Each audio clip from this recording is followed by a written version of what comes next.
भारत की 8 ऐसी साइट जिन्हें यूनेस्को द्वारा वर्ल्ड हेरिटेज साइट में मान्यता प्राप्त हुई है। भारत के 3 केव्स, एक ऐसा किला जो 1563 से 1575 में बनाया गया था, एक मकबरा जो पत्नी के लिए बनाया गया था और जो भारत का the jewel of Muslim art और दुनिया की विरासत के मास्टरपीस के रूप से फेमस कृतियों में से एक है। 13वीं शताब्दी में बनाया हुआ एक हिंदू मंदिर। आपने बहुत सारे रेलवे देखे होंगे, लेकिन क्या आप जानते हैं कि एक ऐसा रेलवे है जिसे यूनेस्को द्वारा वर्ल्ड हेरिटेज साइट में मान्यता प्राप्त हुई है।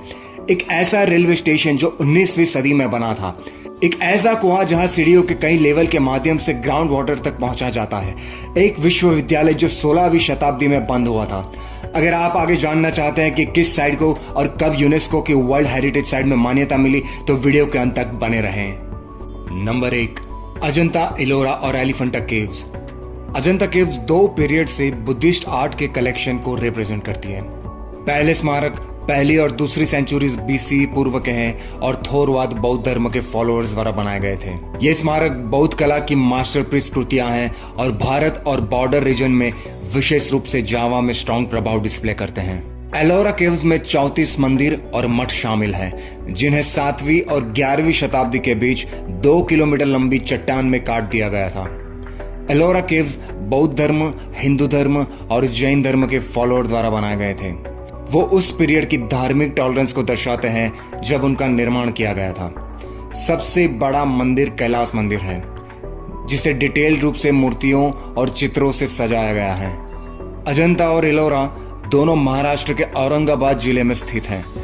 दोनों 1983 में यूनेस्को द्वारा हेरिटेज साइट के रूप में मान्यता प्राप्त करने वाले साइट बने।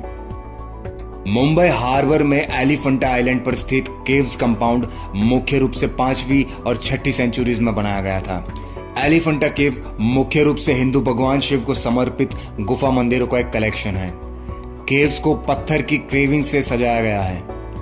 उनमें से कुछ विशाल हैं। केव्स में गेट कीपर से घिरी त्रिमूर्ति शिव की एक मूर्ति को दर्शाया गया है। एलिफेंटा केव्स को यूनेस्को द्वारा 1987 में वर्ल्ड हेरिटेज साइट में मान्यता प्राप्त हुई। Number 2, Agra fort. आगरा का किला आगरा में 16वीं शताब्दी का मुगल साम्राज्य का किला है। इसका वर्तमान स्वरूप सम्राट अकबर के अंडर प्राप्त हुआ है। आगरा का यह किला भारत के आगरा शहर में एक ऐतिहासिक किला है। आगरा के किले को लाल किला के नाम से भी जाना जाता है। 1983 में यूनेस्को द्वारा आगरा के इस किले को वर्ल्ड हेरिटेज साइट का दर्जा भी दिया गया। Number 3, Taj Mahal. Taj Mahal Indo Islamic architecture का बेहतरीन उदाहरण है। यह आगरा में यमुना नदी के तट पर मुगल सम्राट शाहजहां की फारसी पत्नी मुमताज महल के मकबरे के रूप में 1631 और 1648 के बीच बनाया गया था। यह उस्ताद अहमद लाहौरी द्वारा डिजाइन किया गया था और कीमती और अर्धकीमती पत्थरों के साथ व्हाइट मार्बल में बनाया गया था। यह मकबरा 4 मुक्त खड़ी मीनारों से घिरा हुआ है। परिसर में मुख्य द्वार, एक मस्जिद, एक गेस्ट हाउस और आसपास के बगीचे भी शामिल है। ताजमहल भारतीय शहर आगरा में यमुना नदी के दाहिने किनारे पर स्थित है। ताजमहल को 1983 में भारत में मुस्लिम कला का गहना और दुनिया की विरासत की सार्वभौमिक रूप से एडमायर मास्टरपीस में से एक होने के लिए यूनेस्को की वर्ल्ड हेरिटेज साइट के रूप में नामित किया गया था। Number 4, Konark sun temple. ये हिंदू मंदिर 13वीं शताब्दी में बनाया गया था और ये कलिंग वास्तुकला के बेहतरीन उदाहरणों में से एक है। ये सौर देवता सूर्य के रथ का प्रतिनिधित्व करता है। बाहरी किनारों पर इसमें 24 पहिए हैं जो पत्थर से तराशे गए हैं और बड़े पैमाने पर सजाए गए हैं और इसे 6 घोड़ों द्वारा खींचा गया है। अन्य सजावटी रूपांकनों में शेर, संगीतकार, नर्तक और कामुक दृश्य शामिल है। कोणार्क का ये सूर्य मंदिर पुरी शहर से लगभग 35 किलोमीटर उत्तर पूर्व में पुरी जिले, ओडिशा, भारत में समुद्र तट पर स्थित है। कोणार्क सूर्य मंदिर को यूनेस्को की वर्ल्ड हेरिटेज साइट में 1984 में मान्यता दी गई थी। Number 5, mountain railways of India. इस साइट में 3 पर्वतीय रेलवे शामिल हैं, जिन्हें 19वीं सदी के अंत और 20वीं सदी की शुरुआत में हाईलैंड्स में कस्बों तक एक्सेस प्रदान करने के लिए बनाया गया था। ये एक कॉलोनियल सेटिंग में एक टेक्नोलॉजी ट्रांसफर का प्रतिनिधित्व करते हैं। निर्माण में कठिन इलाकों को पार करने के लिए पुलों और सुरंगों का निर्माण शामिल है। रेलवे ने उन क्षेत्रों के आगे ह्यूमन सेटलमेंट के लिए सहायता प्रदान की जिनसे वो जुड़े हुए हैं और अभी भी पूरी तरह से चालू हैं। दार्जिलिंग हिमालयन रेलवे को शुरुआत में 1999 में यूनेस्को की वर्ल्ड हेरिटेज साइट में अकेले सूचीबद्ध किया गया था। उसके बाद 2005 में नीलगिरी माउंटेन रेलवे और 2008 में कालका शिमला रेलवे को जोड़ा गया था।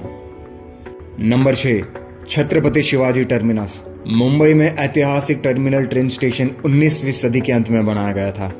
इसे फ्रेडरिक विलियम स्टीवंस द्वारा विक्टोरियन गॉथिक शैली में डिजाइन किया गया था, जो इटालियन गॉथिक आर्किटेक्चर से प्रभावित करता है और उन्हें भारतीय पारंपरिक इमारतों के प्रभावों के साथ साथ जोड़ता भी है।